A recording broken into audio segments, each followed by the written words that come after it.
Welcome to the New Heights Show on Education. I'm Pamela Clark, founder and director of the New Heights Educational Group, and I'm here with David Smith, the founder of Silicon Valley High School, who has helped us get these podcasts produced and delivered to you.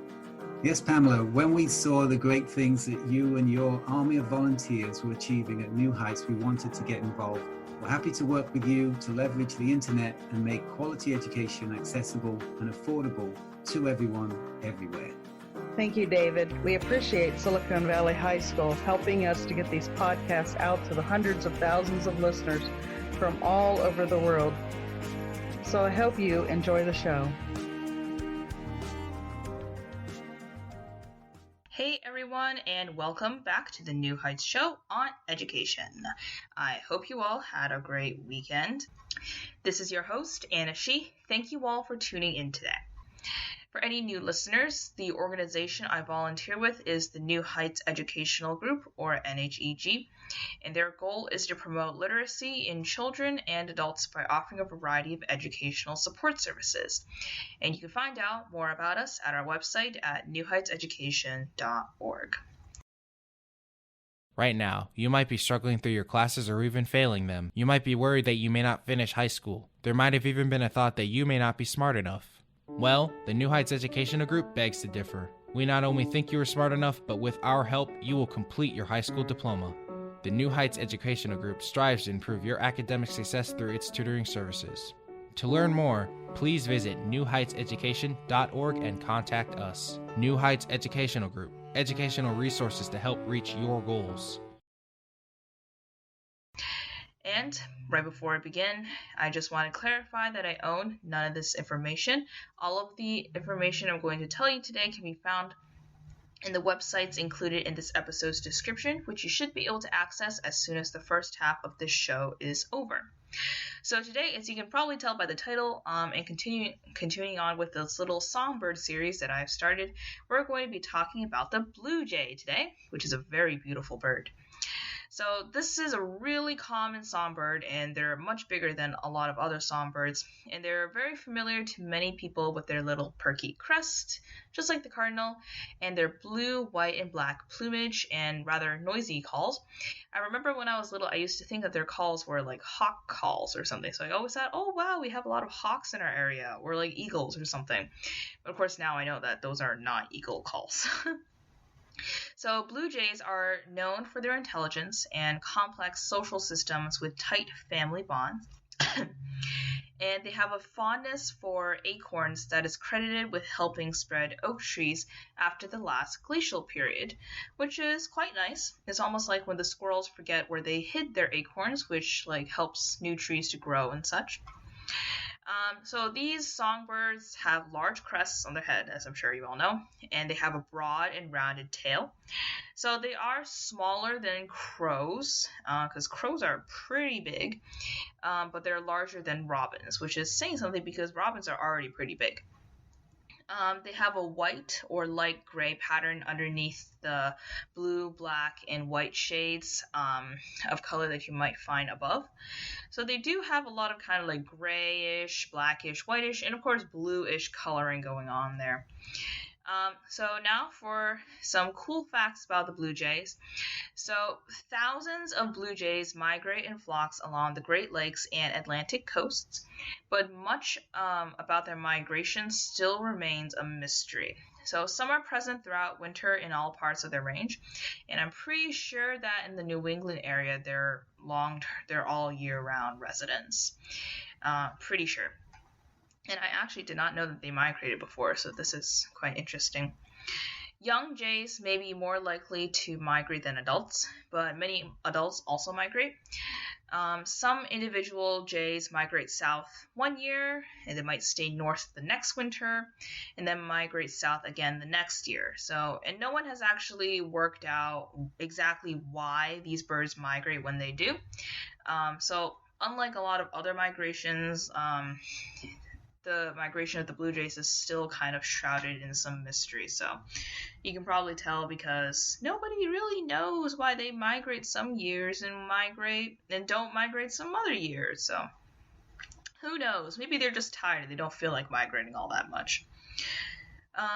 next up, blue jays are known to take and eat eggs and nestlings of other birds, but we don't know how common this is, so that's a little bit disturbing, to say the least. I didn't know that before, and that's rather sad for the nestlings of the other birds, but I guess they're pretty aggressive creatures. However, there was a study so there was a study that researched into the feeding habits of the blue jay, and they found that only 1% of jays had evidence of eggs or birds in their stomachs, so that's not too bad, I suppose. On the whole, most of their diet is composed of insects and nuts.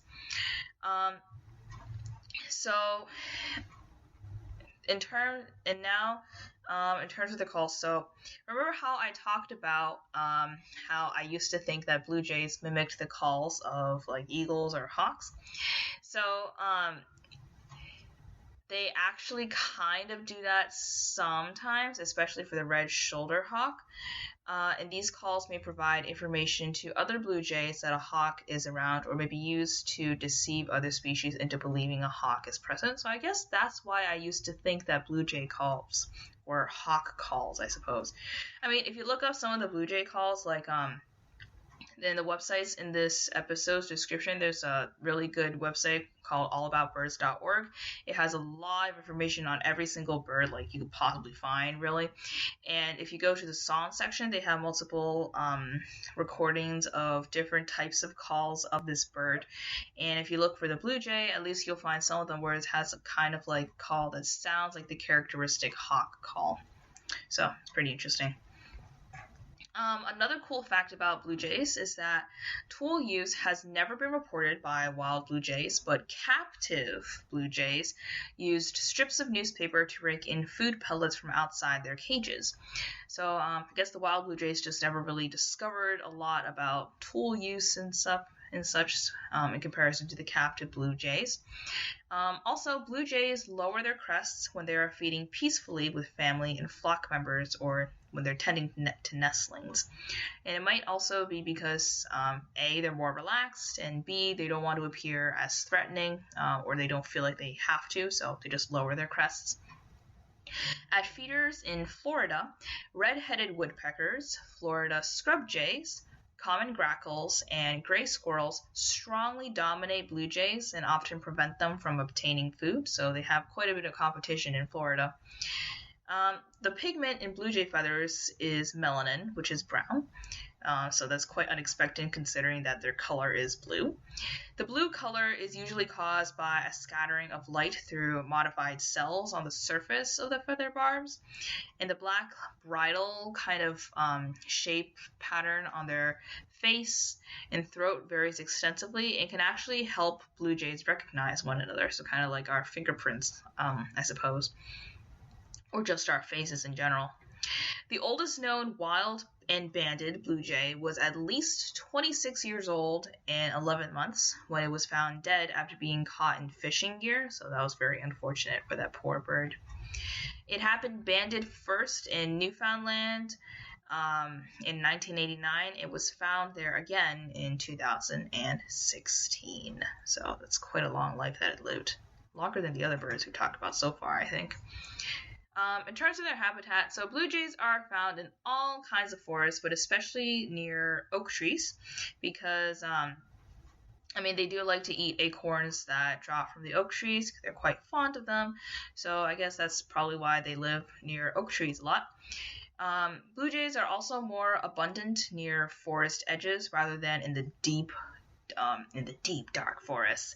They're just more around the edges of forest rather than like the huge core of the forest.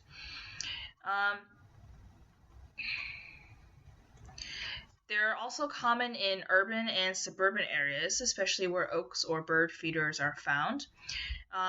They're also found in pine woods, in groves, towns, deciduous or mixed woods. They actually avoid the purely coniferous forest, and they may be in fairly low or scrubby forests in the southern part of their range. They also are kind of fond of beech trees as well, besides oak trees, so they have quite a few favorites of types of trees, I suppose. They also can be found in like city parks and such. So they're really wherever you live in the suburbs, in the parks, your oak forests, you'll find quite a few blue jays there. So we already talked about a little bit about the food of the blue jays, but now here's some more information about their food. So they eat insects and nuts and seeds in the trees, shrubs, and on the ground. Because they're pretty big birds, they usually don't eat that much in the air. They don't fly very high either, I think. They also eat grains, and they also take in dead or injured small vertebrates, so they're like omnivores, I suppose. Blue jays sometimes raid nests for eggs and nestlings, and sometimes pick up dead or dying adult birds. But the stomach contents over the year for blue jays are about 22% insects. And the acorns, nuts, fruits, and grains make up almost the entirety of the remainder. Of the 530 stomachs of blue jays examined, traces of bird eggs and nestlings were found in about 6 stomachs, but a search was specially made for every possible trace of bird remains. So very few blue jays actually turn to eating vertebrates and nestlings and eggs. Most of them just don't do that because, that'd be kind of awkward, I suppose. Blue jays hold food items in their feet while they peck them open, so it's kind of like what the tufted titmouse does, I believe, where they just kind of hammer their beak into the food that they have. Blue jays also store food in caches, kind of like squirrels, to eat later. They also forage in trees and shrubs on the ground, and they come to feeders for seeds. So they pound on hard nuts or seeds with their bill to break them open, and they harvest acorns and store them in holes in the ground, much like squirrels.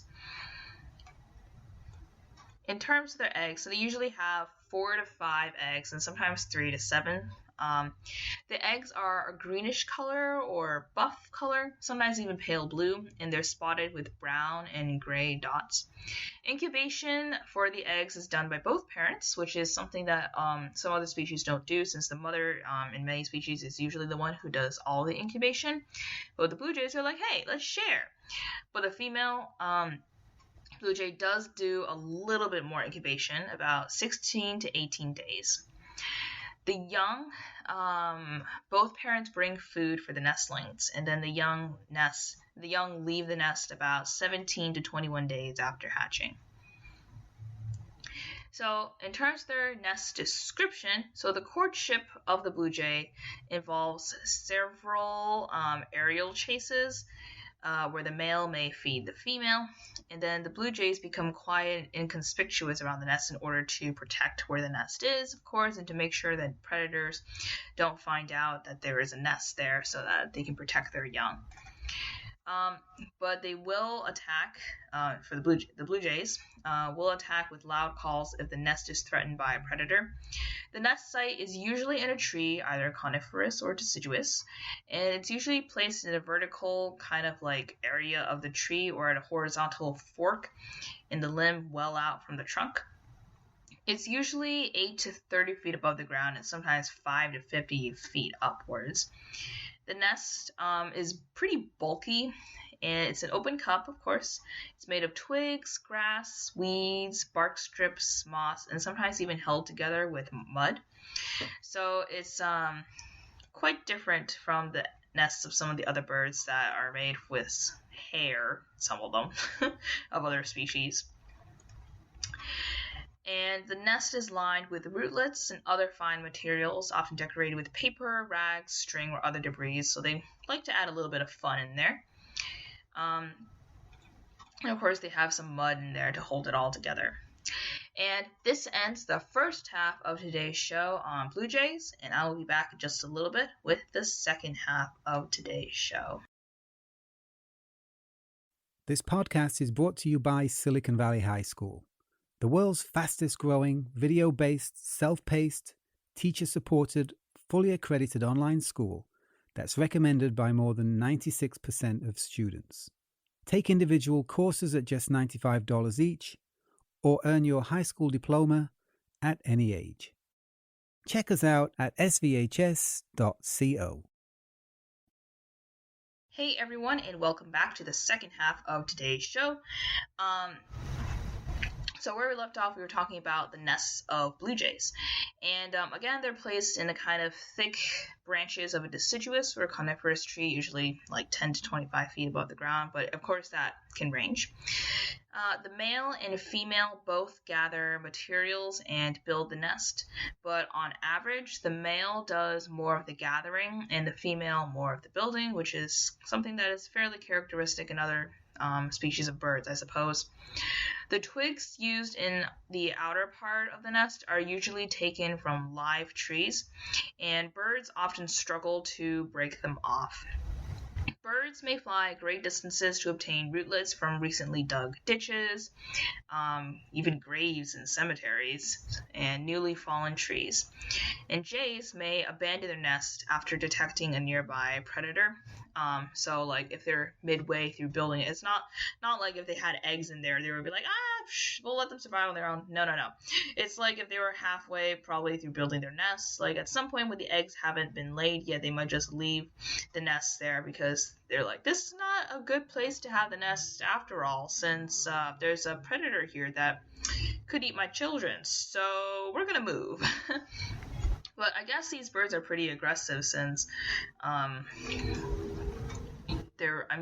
they can sometimes eat baby birds of other species, so that's certainly something. Now a little bit more about their behavior. So this common songbird, the female again does most of the incubation, while the male does more of providing her with food during the incubation, which is quite a task in itself because, when the female incubates, she just kind of sits there, and then the male is like, I gotta find food, gotta search for food, blah, blah, blah, blah. For the first 8 to 12 days after the nestlings hatch, the female broods them, and the male provides food for his mate as well as the nestlings. So the female shares food gathering after this 8 to 12 days or so, but the male continues to provide more food than the female. Some individual nestlings begin to wander as far as 15 feet from the nest about 1 to 3 days before the brood fledges. So it's like the fledge, I believe, is right before they're ready to get ready to fly. Even when these birds beg loudly, the parents may not feed them until they return to the nest. And this is the stage at which many people find the, in quotes, the abandoned baby jay. So they might think,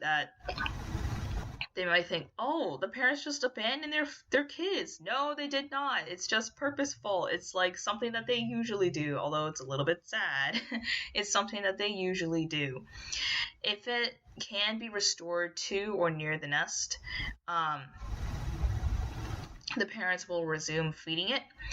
The brood usually leaves the nest together when they're about 17 to 21 days old, so after about 3 weeks or so, the young are pretty much ready to leave the nest. When the young jays leave the nest before then, it may be because of a disturbance.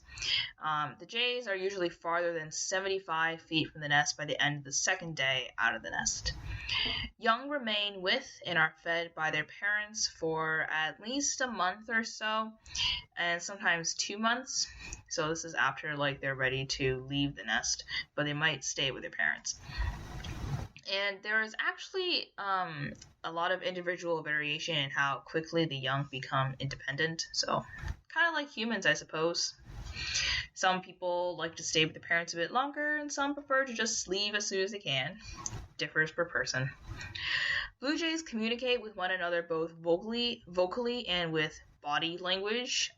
Basically, in this body language is essentially them using their crest. So it's kind of like communicating how we humans communicate, except we don't have crests. We still use body language, just not crests. When incubating, feeding nestlings, or associating with mates, family, or flock mates, the crest is held down. And the lower the crest, the lower the bird's aggression level. So That's something. So if you see a blue jay and it has a super high crest, they might be pretty aggressive towards you. And of course, the higher the crest, the higher the bird's aggression level. And when a blue jay squawks, the crest is virtually always held up, so be careful when that happens. Blue jays have a wide variety of vocalizations with an immense vocabulary, I guess you could say. They're also pretty good mimics, so next to the mockingbird, that is. Mockingbirds, I really encourage you to look into mockingbirds because they are really, really cool in terms of their mimics. And then a lot of the times when they really start to mimic different bird types, it's during the breeding season because they want to impress the females and be like, hey, look at me, I'm so good at mimicking other birds. There was this one time where I was like outside and I heard the calls of, so like this was right after this was a while back when I was still learning a lot about birds, and we were like tested on the calls of several birds. So at that time, a lot of the calls were kind of fresh in my mind. So there was a bird nearby, and like I just heard the calls of several different birds, and I was really confused. Then I went over, and then it was actually a mockingbird. So that was a really cool thing. So if you ever, it's really cool when you find mockingbirds because they're like doing this kind of call 1 minute and then they're doing this different call like in the next second or so, and you're like, what the heck is going on? Oh, it's just a mockingbird doing his little mimicking thing, and it's really, really cool. So mockingbirds are really cool. I encourage you to look into them. Anyways, back to blue jays.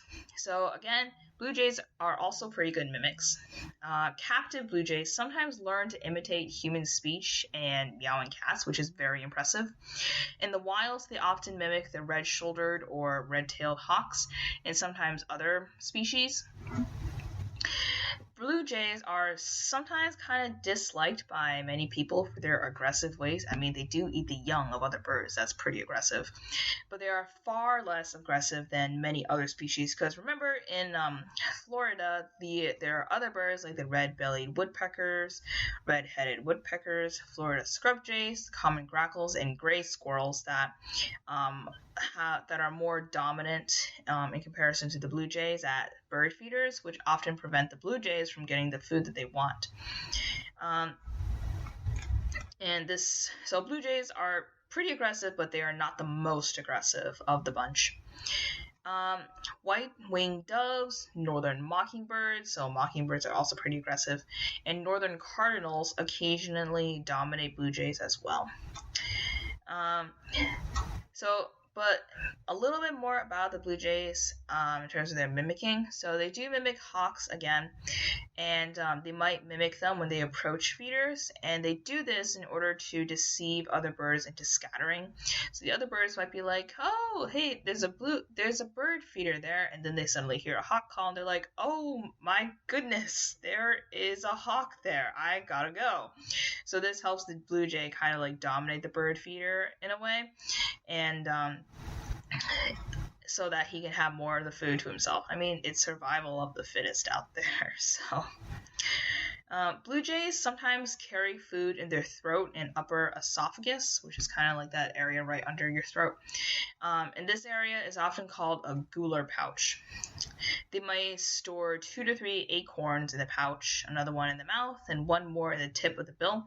And in this way, they can carry off 5 acorns. So that's 5 acorns, and that's quite a bit for a bird at a time to store for later feeding. So these birds have quite a few adaptations too in order to survive. 6 birds with radio transmitters each cache 3,000 to 5,000 acorns during one autumn season. And their fondness for acorns and accuracy in selecting and burying acorns, so they're a lot better at squirrels on this, have not been infested, in burying acorns that have not been infested with weevils, are credited with spreading oak trees out to the last glacial period. So the New World blue jay, again, migrates north and south, but their migration is very poorly understood, again, and some individuals remain year-round throughout their entire range, and at least some of the individuals might depart or so. So a little bit more about their conservation. So blue jay populations decreased by about 28%, which is quite a bit, between 1966 and 2015, according to the North American Breeding Bird Survey. Partners in Flight estimates a global breeding population of about 13 million or so, with 87% living in the US and 13% living in Canada. So a lot of the birds in the songbird series live in the US, I suppose. The species rates an 8 out of 20 on the Continental Concern Score and is not on the 2016 State of North America's Birds Watch list. The most frequent cause of death associated with humans for the blue jay usually comes from attacks by cats and dogs, so be careful of your pets when you're around blue jays. But it looks like that their population, although it did decrease by quite a bit between the 1960s and now, it looks like that their population is still doing pretty good. I mean, they got a breeding population of 13 million, which is quite a bit. Their migration. Their migration is either a resident or a short distance migrant.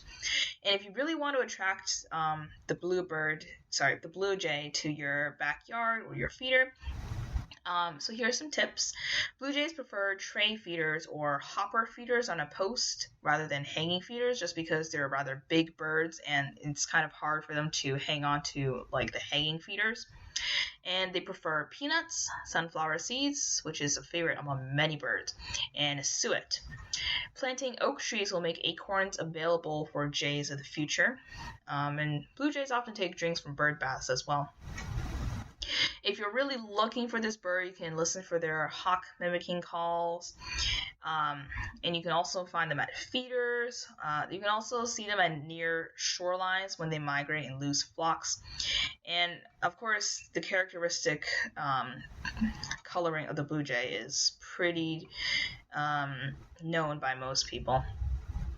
And that concludes today's show on blue jays. And thank you all for tuning in today.